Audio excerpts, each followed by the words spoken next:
Alright, we're taking a look at the Yugo AK rifles, the Handguards, and this time let's look at the M70 AB2. This is a 30 caliber 7.62x39 variant of the Yugo Underfolder, and we're taking a look at the Handguard. So this one is a kind of a boring example, really. It's a good example of the way the wood looks once it's used.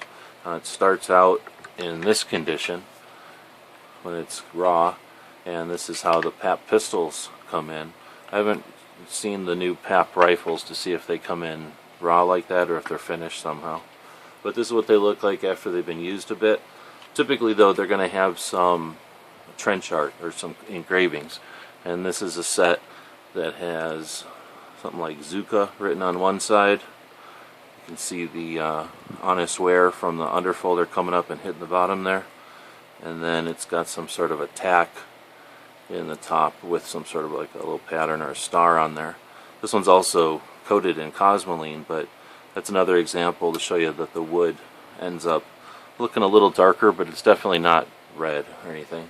So if you want to make a Yugo Underfolder look traditional or look authentic, this is the way the wood would look. So another feature of it is it's smooth. It's more of a traditional AK-47 style as opposed to the bulged lower handguard that this PAP pistol or the Yugo Crink would have. There are some versions of this wooden handguard that are basically just reproduced in polymer or plastic, and again, it's no swell on the lower handguard, and I suppose that has something to do with when the underfolder gets folded, and it can fold. It can come down and fold over the magazine there, and that U shape on the stock comes down and it goes around the handguard. I guess that's one of the reasons why the handguard is narrow, so that the stock can come up, and once it's locked in place, it can meet up with the handguard pretty decent. This is again a pretty sloppy build, so this one doesn't meet up right in the center like it should. So that's the Yugo rifle furniture.